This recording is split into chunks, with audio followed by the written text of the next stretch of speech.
알든 그거는 하나님께 맡기고 나에게 주신 말씀에 집중해서 내가 먼저 결심하고 내가 먼저 행동에 옮겨야 되는데 우리 죄성이 그거를 허락하지 않는, 사탄이 그렇게 작동을 하고 있는 겁니다. 그래서 조건을 달고 저쪽에서 먼저 해주기를 기다리고 저쪽에서 해야 나도 하겠다 번지면서 상대방에게 주신 이 말씀을 무기 삼아서 상대방을 찌르면 결국 둘 다 죽고 맙니다. 성경에 이런 말씀이 있습니다. 사무엘하 2장 14절부터 16절에 보면 다윗의 군사와 사울의 아들인 이스보셋의 군사들이 전쟁을 하는데 14절에 그때 아브넬이 요압에게 이런 제안을 하였다. 젊은이들을 내세워서 우리 앞에서 겨루게 합시다. 요압도 그렇게 하자고 찬성하였다.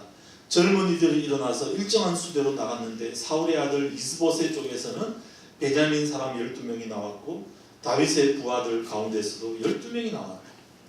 그들은 서로 상대편 사람의 머리카락을 거머쥐고 똑같이 상대편 사람의 옆구리를 칼로 찔러서 모두 함께 쓰러져 죽었다. 그래서 그곳 이름을 카레불판이라고 부른다.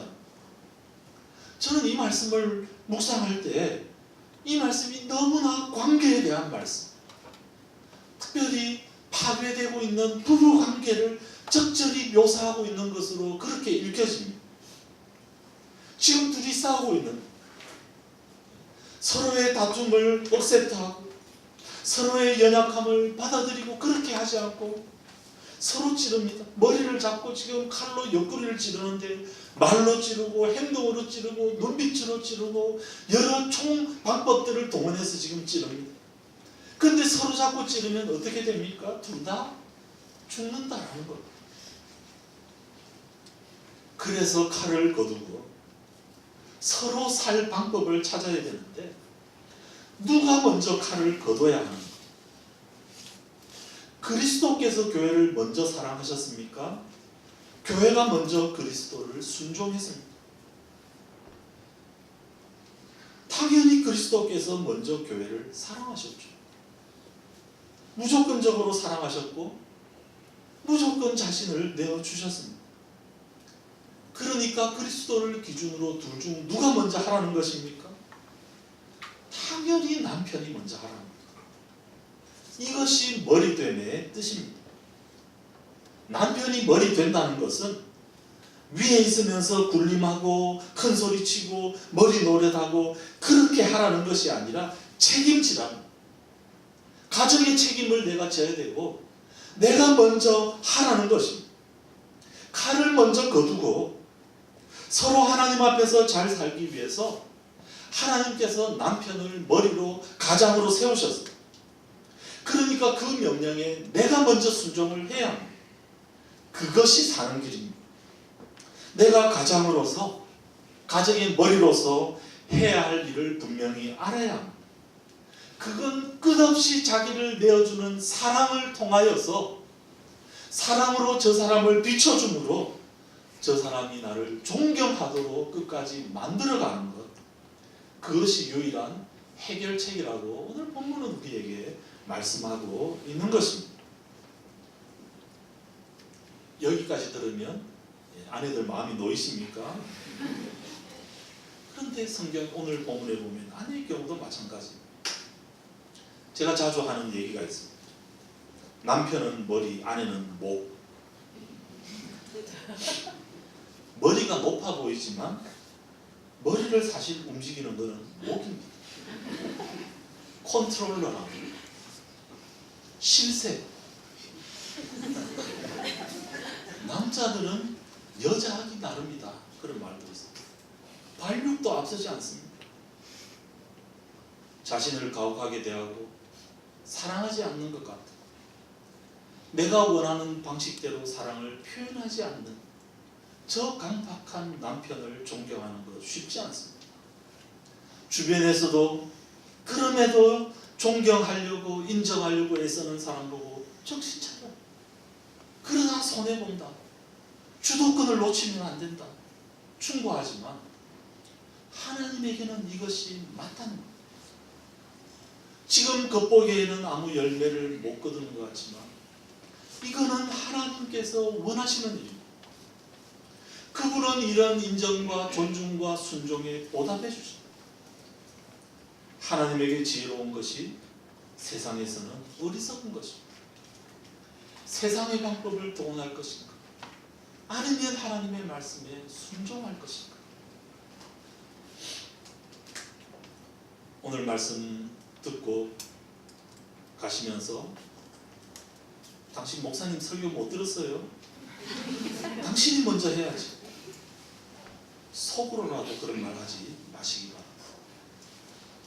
서로 자기 듣고 싶은 것만 듣고 자기 하고 싶은 소리만 하면 그게 바로 자기 중심성이고 그게 죄고 그게 하나님의 새로운 공동체를 깨뜨리는 일이라는 것.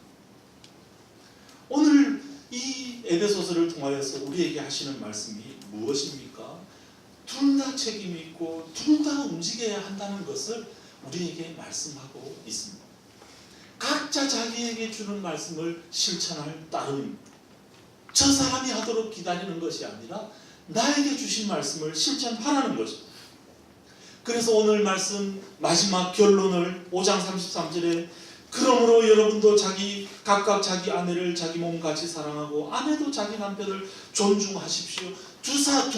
두 쪽에 다 지금 얘기를 하고 있습니다. 저 사람 탓하지 말고 나에게 주신 명령에 집중하고 실천하라는 겁니다. 이것을 5장 21절 오늘 말씀 첫 출발에서 이렇게 설명을 합니다. 여러분은 그리스도를 두려워하는 마음으로 서로 순종하십시오. 이전 성경에 보면 피차 복종하라, 철저한 상호주의를 얘기합니다. 같은 그리스도인으로서 하나님의 말씀을 듣는 형제자매로서 서로 순종하고 서로 사랑하고 서로 존중하라. 아내에 대한 존중은 사랑의 언어로, 남편에 대한 사랑은 존중과 인정의 언어로, 피차 복종하고 피차 사랑하는 것.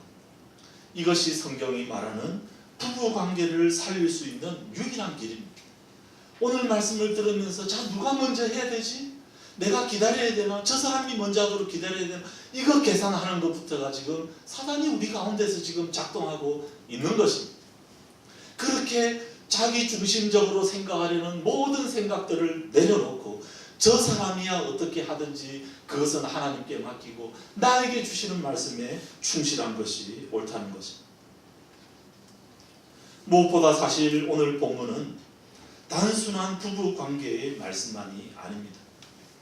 오늘 본문을 보면 남편들에게 그리스도께서 교회를 사랑하셔서 자신을 내어주신 것 같이 그렇게 사랑하라 하시고 난 다음에 26절 27절에 보니까 그리스도께서 그렇게 하신 것은 교회를 물로 씻고 말씀으로 깨끗하게 하여서 거룩하게 하시려는 것이며 티나 주름이나 또 그와 같은 것들이 없이 아름다운 모습으로 교회를 자기 앞에 내세우시려는 것이며 교회를 거룩하고 흠이 없게 하시려는 것입니다. 교회라고 얘기를 하고 있습니다. 가정의 목적은 거룩인데 이 거룩이야말로 교회의 존재 근거입니다. 그래서 부부에 대해서 쭉 설명하고 난 다음에 32절에 보면 이 비밀은 큽니다. 나는 그리스도와 교회를 두고 이 말을 합니다.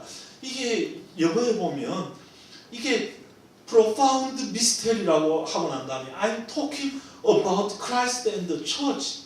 지금 내가 부부관계를 얘기하는 것이 아니라 사실은 교회 그리스도와 교회에 대해서 내가 지금 얘기를 하고 있는 거다.